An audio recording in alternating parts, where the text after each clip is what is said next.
Սոսի հեռուստատեսության եթերում լուրեր լրատվական ծրագիրն է, բարև ձեզ, այս տարի մարզում կկատարվի 15,000 հեկտար ցորենի, 1300 հեկտար էլ գարու ցանք, այս ցուցանիշները նախորդ տարվա համեմատ ավելացել են 200 հեկտարով, կառավարության տրամադրած պարարտանյութը, դիզվառելիքը և սերմացուն արդեն մասամբ բաշխվել են գյուղացիական տնտեսություններին։ Աշնան գյուղատնտեսական աշխատանքներին մարզի համայնքները պատրաստ են հավաստիացնում է մարզպետարանի գյուղատնտեսության և բնապահպանության վարչության պետ Սամվել Թանգյանը։ Անհրաժեշտ սերմացուն, դիզվառելիքն ու ազոտական պարարտանյութը արդեն ստացել են և բաշխել գյուղացիներին։ Կառավարության ներկայացրած պահանջարկի համաձայն մարզին հատկացվել է 700 տոննա առաջին վերարտադրության սերմացու, որից 450-ն արդեն հասցեատերերը ստացել են։ Մեր ուսումնասիրությունների հետ կապված նորից 80-ից 100 տոննա լրացուցիչ պահանջարկ պետք է խնդրենք մոտ 800 տոննա համայնքներին բաժանելու համար։ Աշնանացանի աշխատանքների ընթացքի մեջ են, աշնան եղանակների հետ կապված բոլորս էլ գիտենք, որ անձրևներ չկային, մի քիչ գյուղացիների մեջ մտավախություն կար աշնանացանը կատարելու հետ կապված, բայց արդեն 4000 հեկտարի չափով ցորենի ցանք ունենք, 500 հեկտարի չափով աշնան-գարու ցանք ունենք։ Աշնանացանը սովորաբար առաջին հերթին սկսվում է Սիսիանի տարածաշրջանից, այստեղ մինչև հոկտեմբերի 10-ը նախատեսում են ավարտել ցանքսը, իսկ Կապանում և Գորիսի համայնքներում դեռ նոր պետք է սկսվի։ Պլանավորված ցուցանիշները այս տարի ցորենինը հասնում է 15,000-ի, իսկ գարունը 1300 հեկտարի։ Նախորդ տարվա համեմատ ավել կկատարվի մոտորապես 200-ից 300 հեկտար աշնանացան։ Մենք յուրաքանչյուր տարի նպաստում ենք համայնքների կառավարության ծրագրով, դիզվառելիքով և այս պահի դրությամբ դիզվառելիքի բաշխման աշխատանքները շարունակվում են, մարզին հատկացված 1,500,000 լիտր վառելիքից այս պահի դրությամբ օգտագործվել է 950,000 լիտրի չափով, մարզ է ներկրվել 2200 տոննա ազոտական պարարտանյութ բաշխվել է համայնքներին, պարարտանյութի և վառելիքի հետ կապված համայնքներում խնդիրներ չունենք։ Ազոտական պարարտանյութի մեկ պարկը գյուղացու վրա արժեցել է 6000 դրամ, շուկայականից մոտ 2000-ով էժան, իսկ դիզվառելիքինը 350 դրամ, շուկայականից 100-ով էժան։ Անհատ ֆերմերներին կառավարությունը շարունակում է նաև էլիտար սերմացու տրամադրել։ Այս տարվա պահանջարկը կազմել է 200 տոննա։ Վերադարձը պետք է 1-2-ի հարաբերակցությամբ կատարվի։ Սակայն դեռ նախորդ տարիներից մարզում կան համայնքներ, որոնք պարտքը չեն կարողացել վերադարձնել կառավարությանը։ Կան մարդիկ, որ իրենց տնտեսական պատճառներով, պայմաններով որոշակի ժամանակ ենք տալիս և նորից 2013 թվականի 770 տոննա ցորենի սերմացուն ենք բաշխած գյուղացիական տնտեսություններին, որ մինչև հոկտեմբերի 10-ը պետքա իրենց ստացած ցորենի արժեքները հետ վերադարձնեն։ Տարին հաջող կլինի թե ոչ, կրկին կախված է եղանակային պայմաններից։ Վարչության պետի խոսքով նախատեսում են 1 հեկտարից մինչև 32 ցենտներ միջին բերքատվություն ապահովել։ Այս ամենով հանդերձ սերմհողը գցելուց գյուղացին առաջին հերթին եղանակի բարեհաճության վրա է հույսը դնում։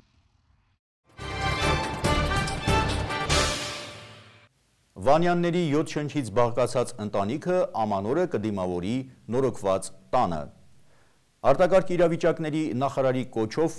սկսվել է տան կառուցումը, որի երկրորդ հարկը օրեր առաջ ամբողջությամբ այրվել էր, պատմում են Գորիսի մեր գործընկերները։ Գույքը, հագուստը, երեխաների կառավատը, օրորոցման, լրիվ ամբողջությամբ ոչ մի բան չի մնացել։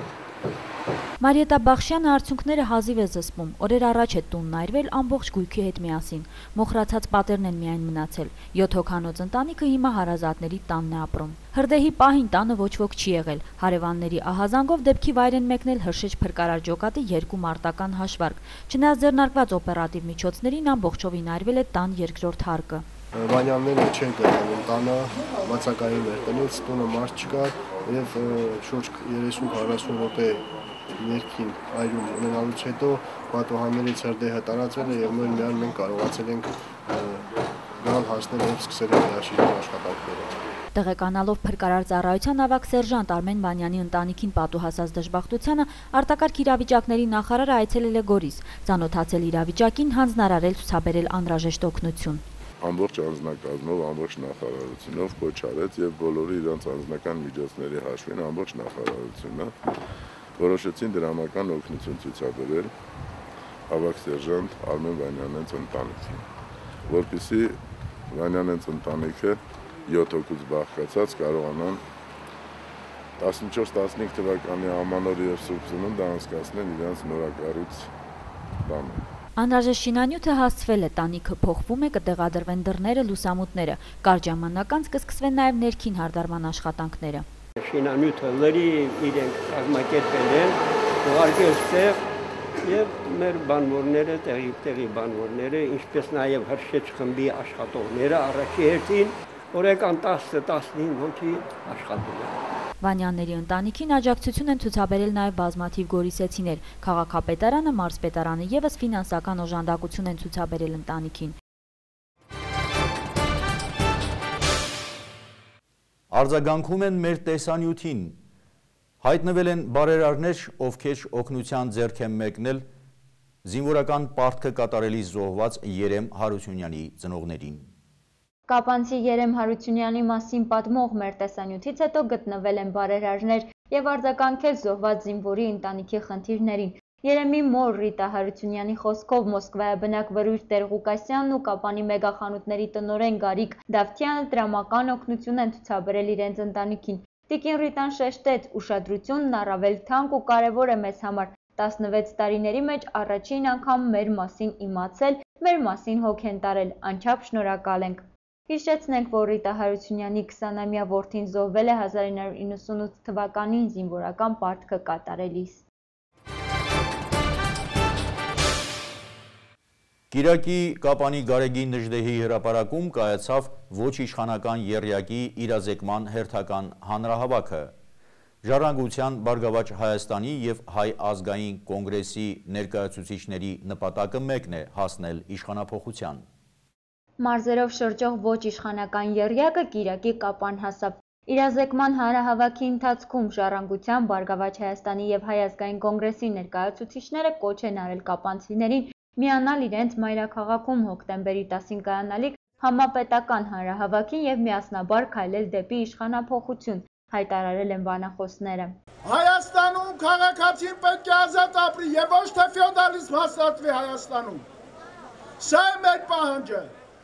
Մենք ինչ-որ մեկի դեմ չենք պայքարում։ Մենք ինչ-որ մեկի դեմ թշնամանք չունենք։ Մենք ուզում ենք Հայաստանը լավը լինի։ Ուզում ենք Հայաստանում քաղաքացին իր իրավունքի տերը լինի։ Եթե նախագահական ընտրություններում քաղաքական դաշտում միայնակ էինք, ապա այս անգամ հարթակում կուսակցական դրոշներ չկան, կամ միայն եռագույն, քանի որ 3 ուժեր իրար են միացել հանուն մեկ նպատակի։ Կապանի Գարեգի Նժդեհի հրապարակում հայտարարեց Ժառանգություն խմբակցության ղեկավար Ռուբեն Հակոբյանը, որ իսկապես կարողանան միասնաբար ձեզ հետ միասին, ձեզ հետ ճշտելով օրակարգը պետության մեջ իրապես վիճակ փոխել։ Եվ պայմանավորված նրանով, արգելի կապանցիներ, թե ինչքանով մենք կարող ենք ձեզ հետ միասին ձևավորել այդ օրակարգը, որը պետք է ամբողջական իշխանափոխություն առաջացնի։ Հոկտեմբերի 10-ին մենք միասին պետք է ցույց տանք, մենք ի վիճակի ենք թե քաննակապես, թե որակապես իսկապես այլընտրանք դառնալ այսօրվա իշխանություններին։ ԲՀԿ խմբակցության падգամավոր Վարդան Օսկանյանն իր ելույթում շեշտեց, որ երկրին շուտափույթ փոփոխություններ են պետք։ Վերջինս նաև խոսեց սպասվող սահմանադրական փոփոխությունների մասին, նշելով, որ սահմանադրությունը չէ ժամանակավրեպ, այլ այն կիրառողները։ Մեր առաջ այնքան խնդիրներ կան, որ պետք է լուծենք։ Սահմանադրությունը այսօր ժամանակավրեպ է փոխելը, որտեղ բոլորս գիտենք, որ սահմանադրությունը չէ մեր այսօրվա իրավիճակի պատճառը։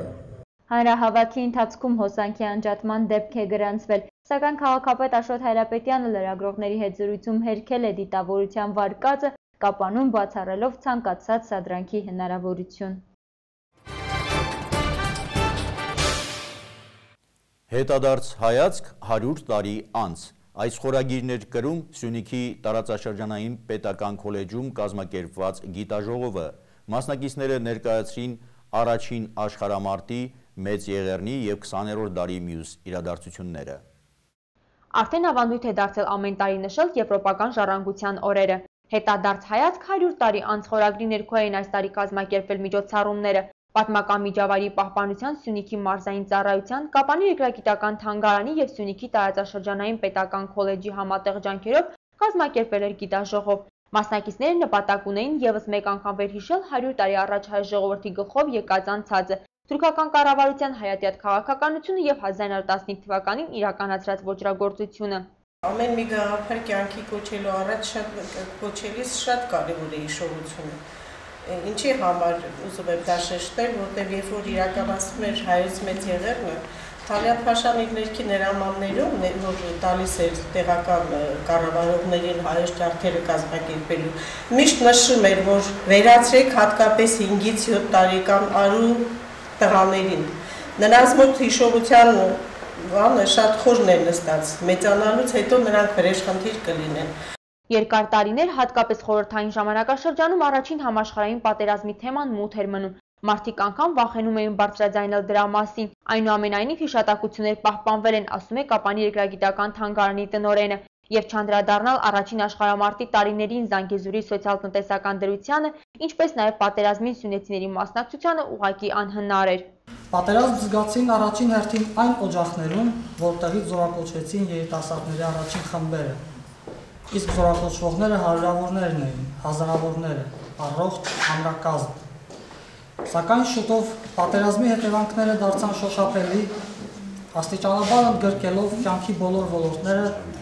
եւ պատերազմի զրկանքներն իր մաշկի վրա զգաց եւ բանվորը, եւ յուղացին, եւ աստիճանավորը, եւ մտավորականը։ Հաջողվել է մոտավոր կազմել սյունեցիների մասնակցության վերաբերյալ վիճակագրական տվյալներ։ Մենք ունենք վիրավոր եւ հաշմանդամ 60 սյունեցի։ Հանած մեղրու մասին տվյալներ չեն հաջողվում։ Զոհված եւ անհայտ կորած 750 սյունեցի։ Կրկին առանց մեղրի։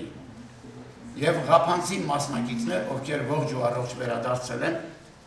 241 հոգի։ Այս ցուցակը կազմել ենք տեղացիների հետ հուշագրությունների հիման վրա, յուղերի վերաբերյալ գրքեր են գրվել այդ գրքերի հիմքի վրա, հարազատների վկայությունների վրա։ Եթե տեսնում ենք, հասնում ենք 1000-ի, բայց ինչ գիտենք այդ 1000-ի մասին, կծկտուր չնչին տեղեկություններ,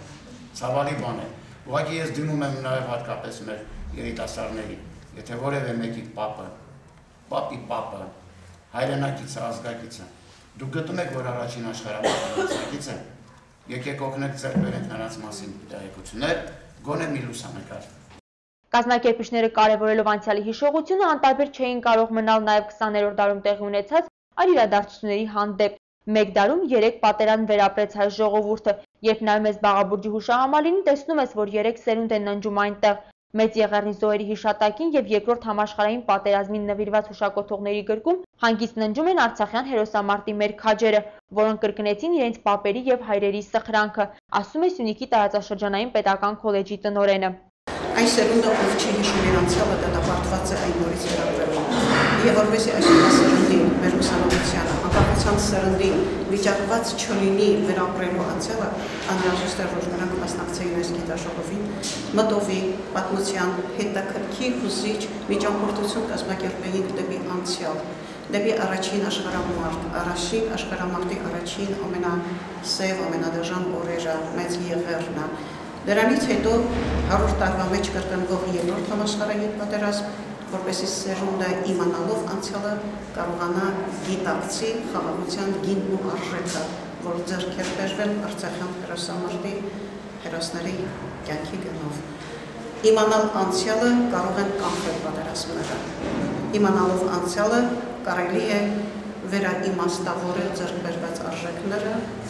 Անկախ պատմական դեպքերից կազմակերպիչների համար կարևոր էր այն գաղափարը, որ նոր անկախության սերունդը հերոսանա պատմության, մշակույթի, գիտության բնագավառներում։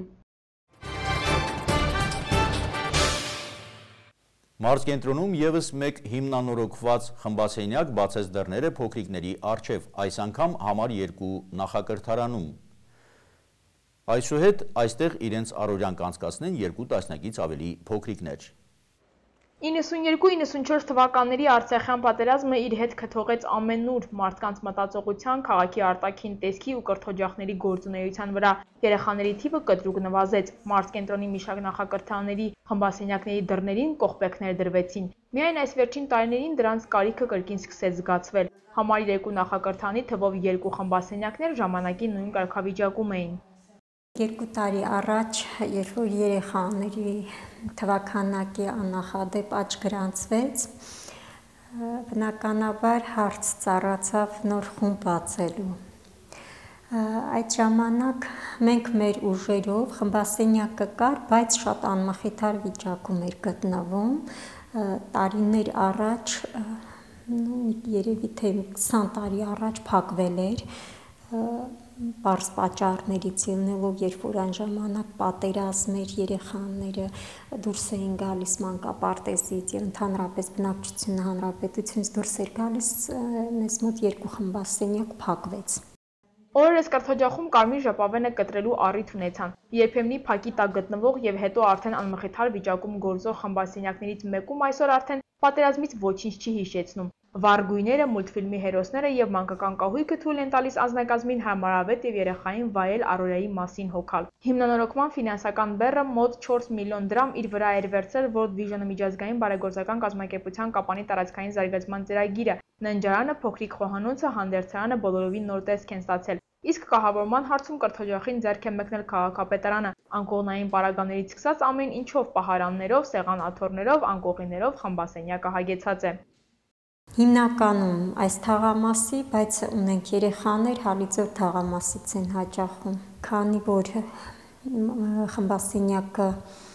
գտնվում է, կարելի ասել, առաջին հարկում, իսկ դրա վերևում գտնվում է բաց պատշգամբ եւ տանիքը շատ վատ վիճակում էր գտնվում, տարիների ընթացքում քամիներից վնասվել էր տանիքը եւ անձրևաջրեր լցվում էին խմբասենյակ եւ հնարավոր չէր այստեղ նաեւ խումբ բացել։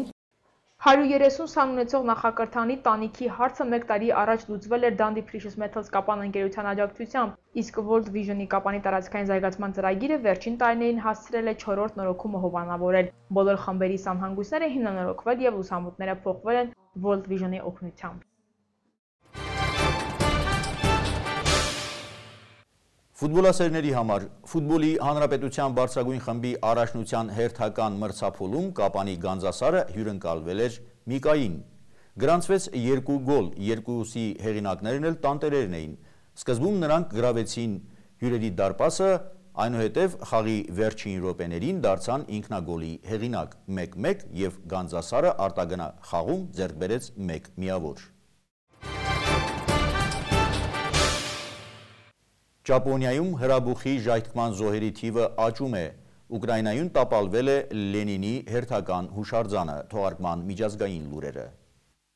Ավելի քան 1500 հրշեջներ, ոստիկաններ եւ զինվորներ են մասնակցում Ճապոնիայի Անտակե հրաբուխի շրջանում կատարվող փրկարարական գործողություններին։ Ճապոնիայի իշխանությունները մտահոգված են։ Շարունակվող ժայթքման զոհերի թիվը հասել է 36-ի։ Գագաթին հայտնաբերված լեռնագործների զննությունը ցույց է տվել, որ նրանց սիրտը չի աշխատում, շնչառությունը կանգ է առել։ Ճապոնիայում մահը պաշտոնապես կարող են հաստատել միայն լիազորված բժիշկները։ Երկուշաբթի առավոտյան ուղղաթիռները եւ փրկարարները վերականգնել են զոհերի եւ տուժածների որոնումները։ Անտակե հրաբուխը գտնվում է Տոկիոյից մոտ 200 կիլոմետր արևմուտք։ Վերջին անգամ հրաբուխը ակտիվություն է ցուցաբերել 2007 թվականին։ Կիրակի երեկոյան Խարկովի կենտրոնում վայր է գցվել Լենինի Ուկրաինայում խոշորագույն արձանը։ Հանուն Ուկրաինայի միասնության տեղի ունեցած հանրահավաքի ընթացքում, որի մասնակցել է մոտ 3000 մարդ, պրոլետարիատի առաջնորդի բրոնզե արձանը վայր է գցվել ճոպանների եւ ամբարձիչի օգնությամբ։ Խարկովի քաղաքագլուխը տապալումը համարել է անօրինական եւ հայտարարել է, որ ավերված հուշարձանը պետք է վերականգնվի։ Իսկ ահա Ուկրաինայի ներքին գործերի նախարար Արսեն Ավակովը հաղորդել է, որ այդ արդիվ հարուցված քրեական գործը փակվել է, քանի որ վայր գցելու հանձնարարականը արդեն ստորագրել էր Խարկովի նահանգապետը։ Facebook-ի իր էջում Ավակովը գրել է. «Միլիցիային հրահանգ է տրվել ապահովել բացառապես մարդկանց անվտանգությունը, այլ ոչ թե կուռքի»։ Լրատվամիջոցները հաղորդել են, որ Թափուր պատվանդանի մոտ առավոտյան մոտ 300 մարդ էր հավաքվել։ Նրանք պահանջում էին վերականգնել հուշարձանը։ Վերջին մեկ ամսում Ուկրաինայում ապամոնտաժվել կամ տապալվել են Լենինի տասնյակ հուշարձաններ։